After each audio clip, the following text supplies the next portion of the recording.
Somatic Unwinding, giving you another Feldenkrais awareness through movement lesson. Today we're going to continue to be working with your spine, front and back. And we're going to be using a long roller like we did last time. And you're also going to need a hand towel to help support your forehead. So let's begin. Coming to stand and to take a baseline of what your sense is of your verticality today. So as you come into standing,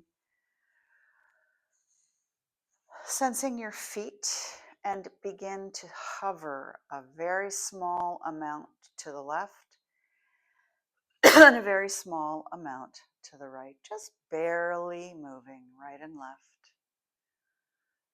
And notice which side you like better.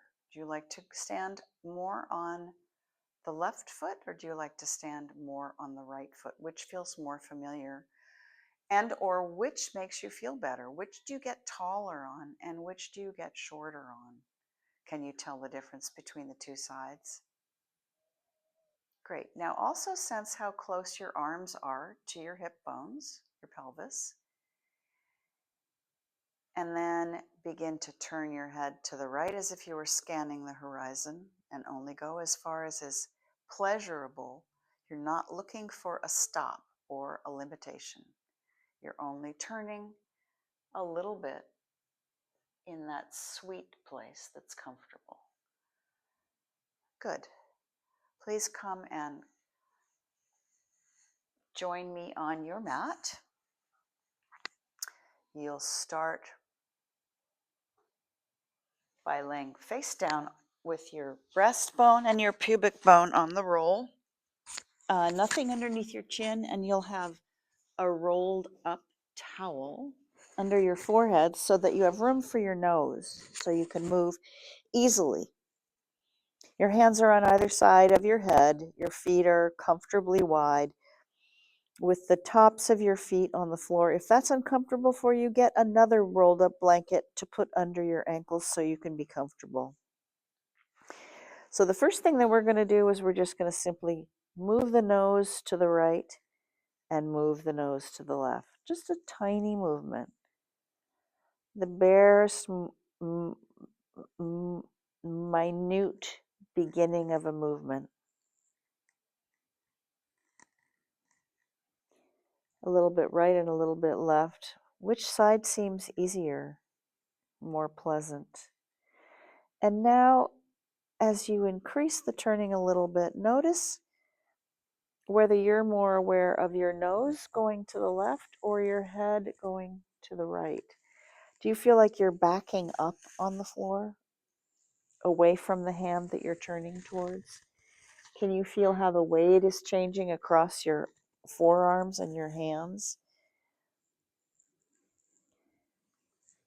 So just like that picture of that B-52 that we saw last week, the nose of the plane turns to the left, but the tail of the plane goes to the right, and the nose of the plane turns to the right, but the tail of the plane goes to the left. So you are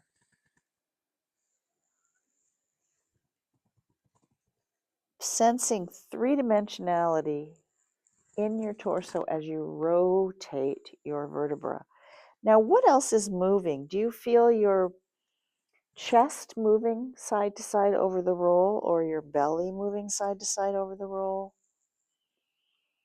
Good. Come back to center now and begin to push with your right hand. You can lift your elbow slightly so that you're actually pushing yourself to the left a little bit as your head comes and faces the right. Nose going opposite the back of the head. And then push a few times with the left and a little bit with the left. And then alternate from side to side and notice how much of you is rolling side to side across the cylinder underneath you. Can you feel your pubic bone rolling from right to left? Can you feel how the weight is changing across your knees, right to left, so that one knee is lighter and one knee is heavier? Good. Now pause again in the center. And please take your right arm and slide it along the floor and reach it. and then draw your elbow down back to the beginning. Do that a few times on the right. Slide gently your arm on the floor, lengthening it towards the wall above your head, and see what happens to the rest of you.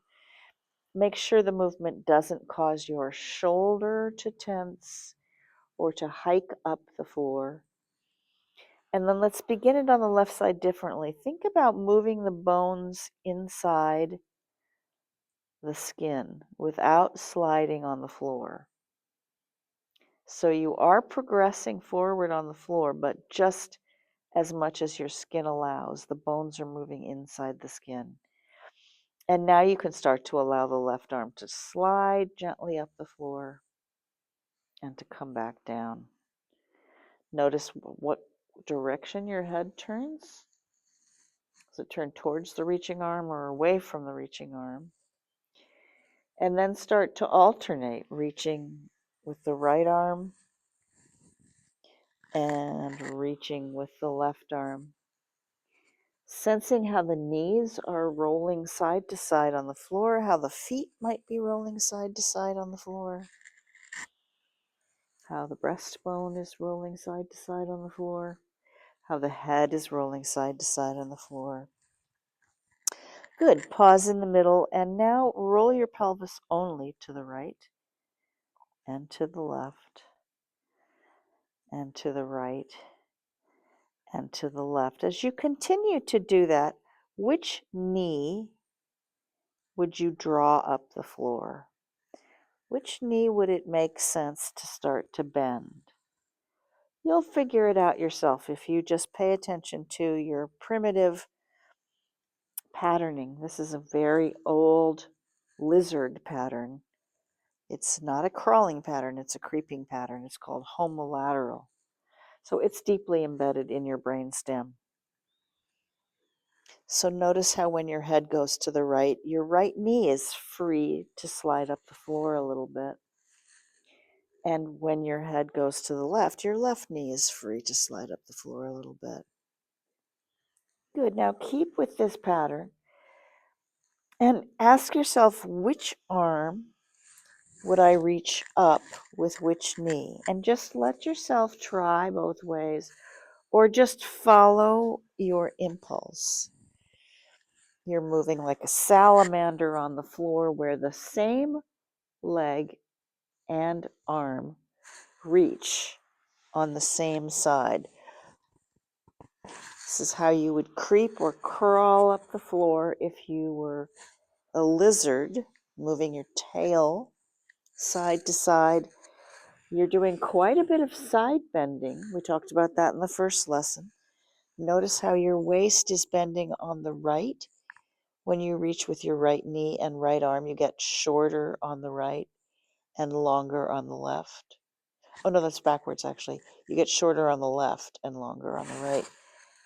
And then when you reach with your left knee and left hand, you're side bending on the right, and no, you're not. You're side bending on the left and you're long on the right. Sorry for that. All right, so let's stop. Come off the roll. Come onto your back for a moment. And then roll yourself sideways and come up to standing.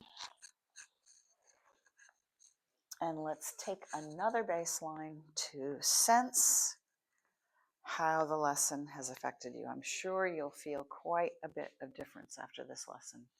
All of that contact through the front of yourself. So notice how organized you feel in standing.